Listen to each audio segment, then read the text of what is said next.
Hey guys, thanks for joining us again this week. I'm Daniel Gonzalez with Preferred Flooring. We got Jose and John this week with us. We're going to be talking about tackling projects. Every project has its own issues and how to deal with those. We've been on a few of them lately that were ridiculous. So Yeah, the little less delightful projects always make you appreciate the ones that run smooth. That's for sure. as you notice, Paul isn't here this week. He's working or something. I don't know.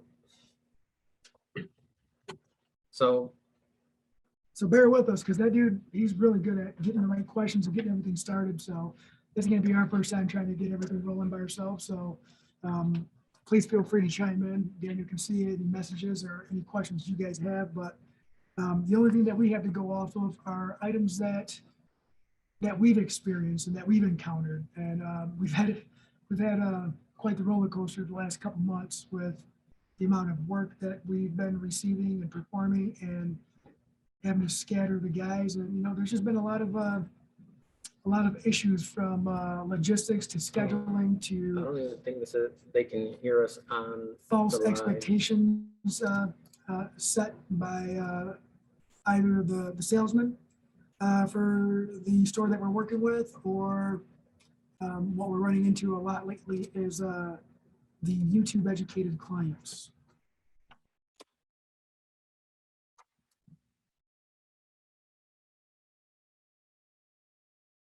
We're not getting any. Oh no, the mic's working. It's just these two are usually when Paul is talking, but those ain't gonna be working today anyways. Okay. So I guess go ahead, Daniel, get started on some of the issues that we've seen. Oh man, we do quite a bit of hospital work, and lately what we've been running into is time constraints, right? So you get into a hospital, and especially when you're doing hallways, they give you a certain time frame, and you got to start at this time, you got to be done at this time. It has to be walkable, and comes into a little bit of an issue, especially when that hospital, once you're on site, you're already there starting, and then they're like, oh, by the way, instead of having this walkable at 8 a.m., you only have until 6 a.m. now, and it's like, all right, what can we do to start mitigating that? And one of the focuses that I want to talk about today is getting to know your reps, right? So this is the brand that we use. Our rep is amazing, and that's one of the main reasons why we use that brand, is because if I call them right now, I know I'm going to get a text message or a phone call back within a few minutes, because either he's busy right now or he's going to answer and lead me through my issues. So getting to know your reps is really, really important. Not only do they have all the information, but you may think that you have to do things a certain way, and it's totally different. I mean, that's what we've realized throughout the past few years is, okay, maybe we don't know everything, and that's kind of how you got to start approaching things. And even when we do think or actually know that we're the process that we have to do, it's really reassuring that he's just a phone call away saying, well, you already know what's going on, you don't really have to call me, but I just need to make sure that everything is going to be done right. So it's the same thing too, like when you have your crew on site, and they call you, or like our crew calls us, it's reassuring that you're making sure that you're taking those necessary steps, because with the amount that our products change, it's hard to feel or say that you do understand the process when it might have been 3, 4, 6 months since the last time you might have looked at some of the information on the back of a bucket of adhesive, or looked at some of the installation specs or some of the requirements. That help in those scenarios is reassuring that you have someone to call. we have someone to call. You know, we don't know everything, and we try to know a lot about everything, but it's hard to keep up. So you just gotta to know that. I mean, even if you wanted to call us, you can just call someone to get that reassurance that the project, the issues that you're having on that project, there are solutions. You just need to know which ones to make. So, A lot of people don't know this guy right here. This guy's John. He helps us, John Curtis. He helps us out with our day to day, and he tackles a lot of those issues for us. He manages a lot of the day to day issues that we might not have time to take care of. But he's really good with people. He's really good with time management, and he's got a great skill set with helping the guys get kind of out of the rut that they're in, and that you can get in when you face some of these issues day to day on a project, as far as scheduling or unforeseen conditions. And it's pretty good at helping us organize it. You have anything you want to add to any of what we're talking about, John? So far, I'm just kind of taking it in and waiting to see where I can chime in on what you guys have. so the hospital project that we've been talking about, the time constraints, right? So we've been doing a lot more self-leveling lately. Not only is it going to give us a better overall finished product, but we've noticed that it's really underutilized in the industry, and that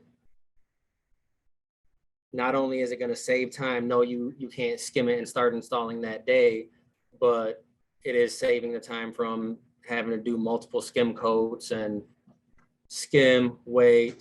This way you're just going there, you're doing the system underneath the self leveler, and then you're pouring and leaving. Come back tomorrow and hit the ground running.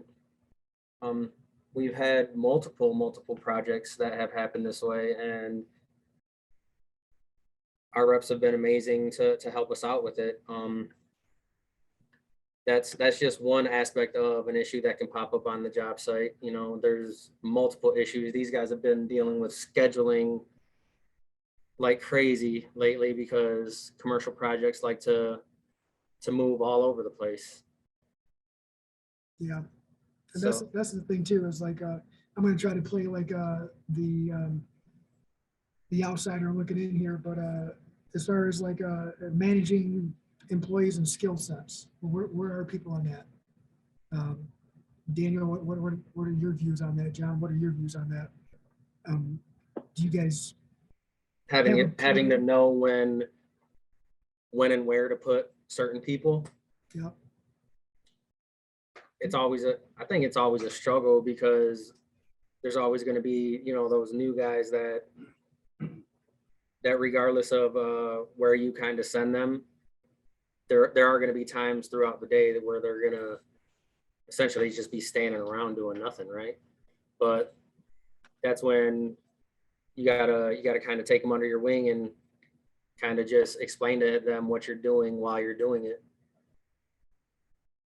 As far as knowing where to send them, sometimes it's flip of the coin.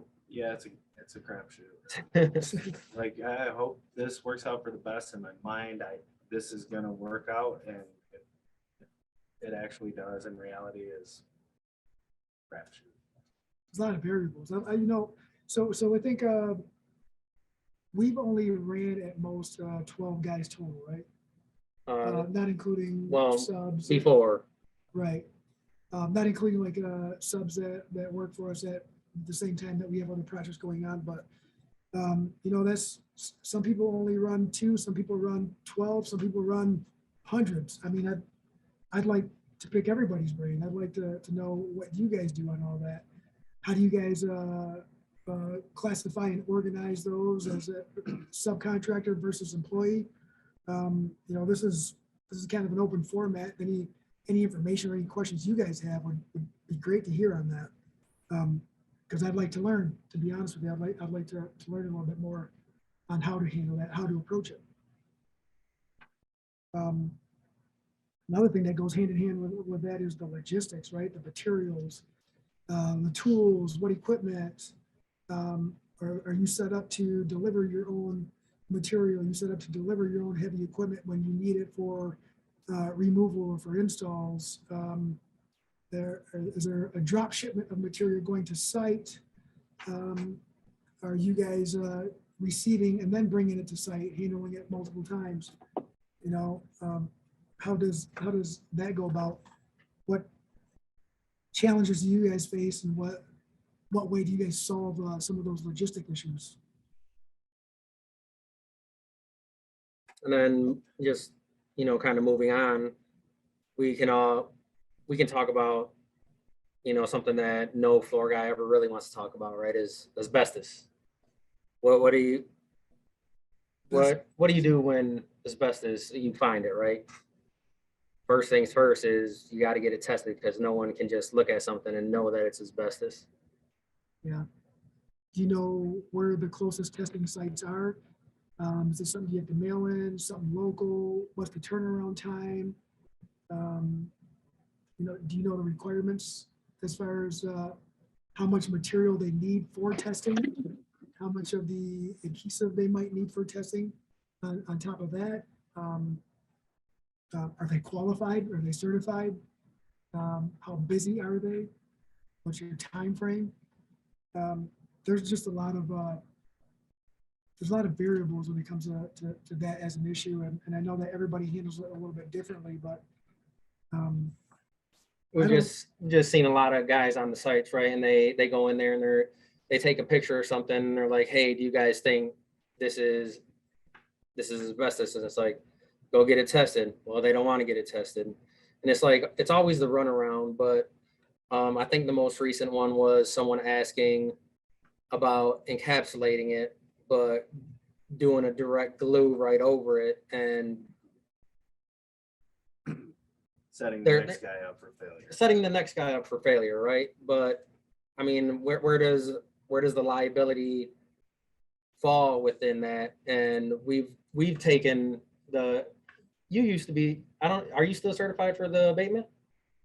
Not anymore. I haven't had a refresher in years. But when you go through, these types of awareness classes and certification classes, they tell you, right, like that this is why you can't do it, because the next guy that goes to pull this up, now you just adhered something to it, they're going to start pulling it up, and there's that chance of it coming up. It's flying up, and then it's in the air already, right? It's not fair. It's not fair to them. Yeah. So, yeah, I mean, if the paper trail is there, you could be liable for it. And a lot of people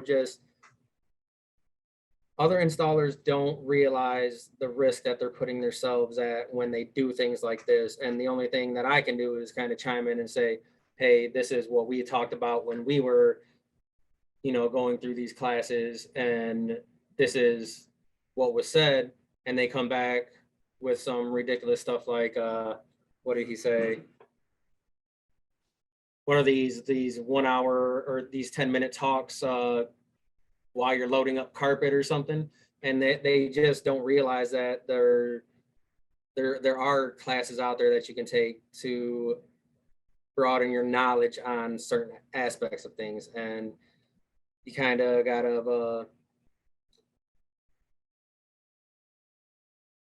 be able to roll with that and know that you don't know everything. Yeah, just educate yourself. There's, you don't have to take a class, but do some reading, educate yourself on it. Try to prevent having some of those issues. You don't want to be held responsible for making any of that stuff airborne to where it could affect someone and maybe the future health of their child or themselves.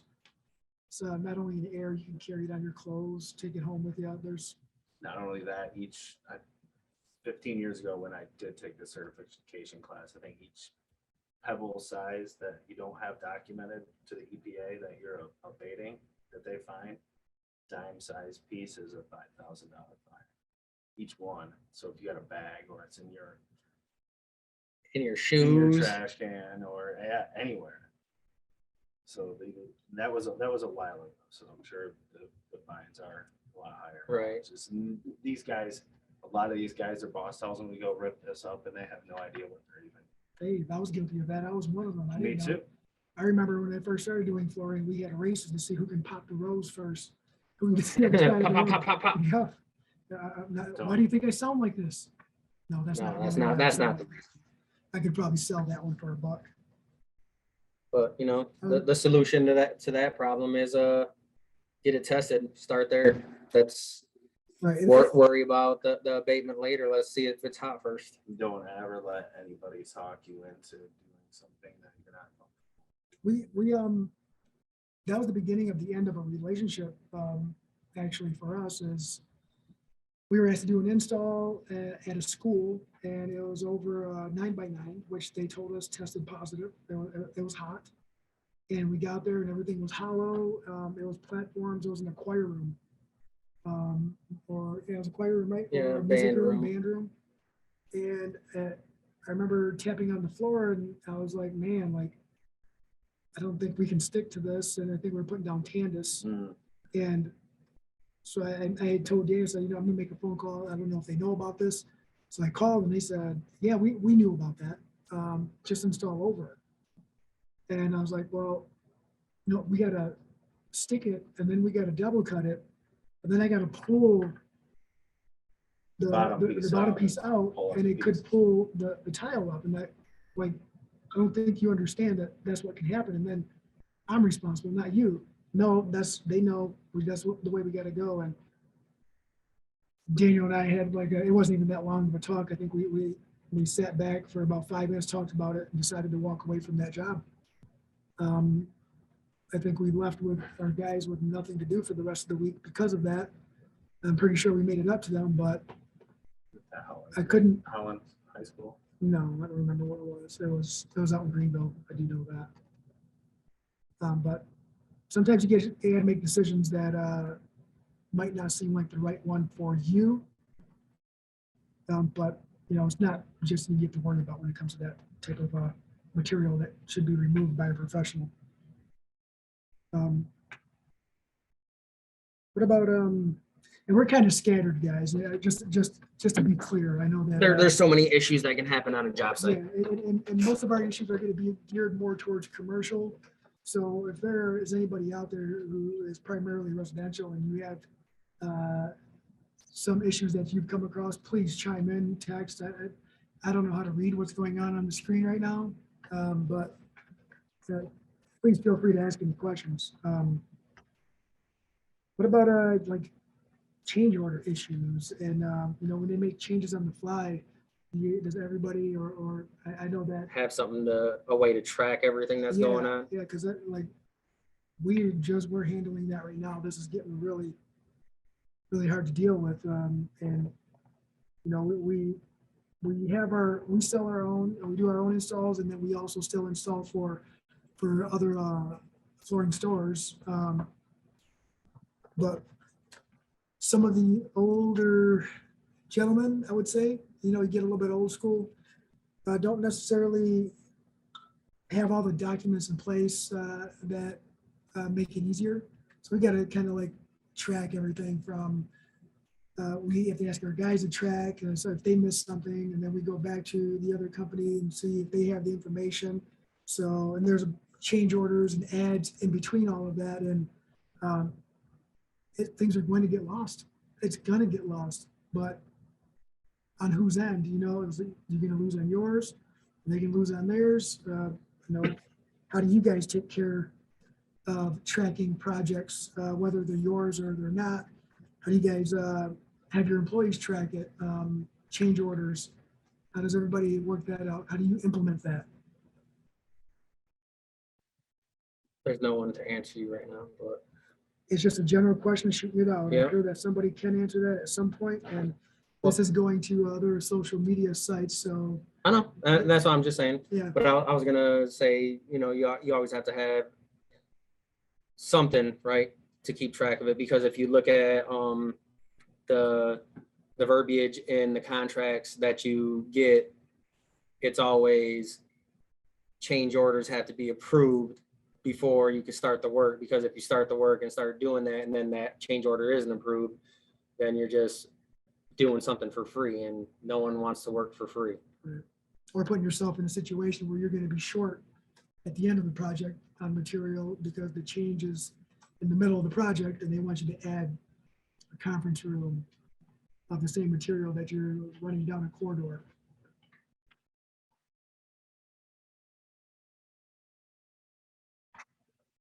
Just one of those scenarios. And then also, if you do a lot of work for stores, it's inevitable you're gonna end up running short on a project, right? It happens probably more times than salespeople like to admit. And me, recently, One thing is, don't go to the customer right away. Contact the salesman to see what's going on. Because as we've learned, some of these salesmen just keep stuff in the warehouse as like a security measure or something. And 5 boxes magically pop up out of thin air. yeah. So definitely have a relationship with your salesman to where you can communicate like that and not throw them under the bus. And salesman, man, let them know that you have something extra. Let them know that it's a stock material that you sold the client, in case they are running short or running tight, so they don't have to hit their head against the wall, making sure that they're using every square inch of every piece.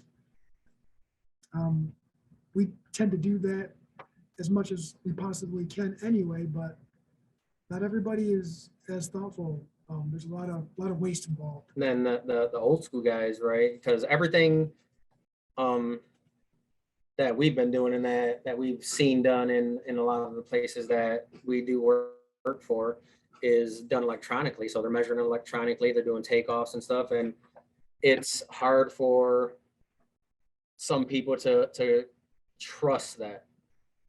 We've been in that situation where it's all right, well, if I'm short, it's the computer's fault. Mhm. But things change on job sites. We were on one where they took out radiators that were, sitting on the floor next to a wall.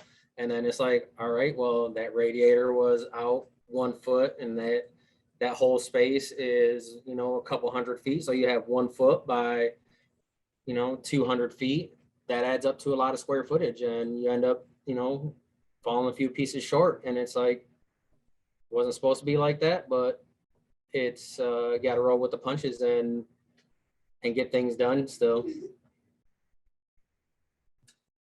Now, are the employees able to solve problems on their own without calling back to the office or leadership, whether it's your number 1, number 2, number 3? How are those relationships?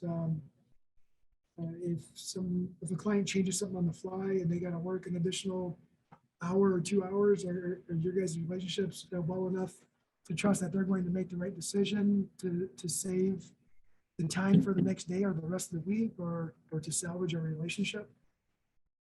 Same thing with the subs. I mean, it's a little bit give and take, right? So I would say that if you are going to have any issues on any job site, I would say try to make sure that your employees and the subs are definitely on the same page as you and your end goal is the same. Because regardless if you are on the project or not, you are trusting the employees there with you or by themselves to help you come up with a solution and make the right decisions.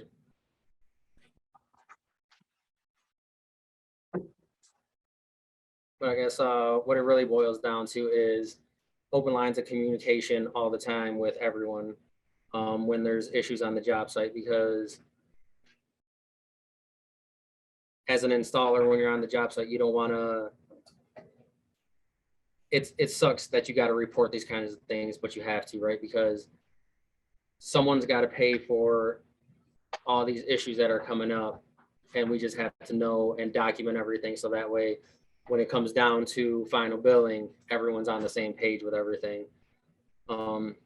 So as long as everyone's on the same page, everyone should be all good, and the customer should be happy at the end because they've been involved with everything.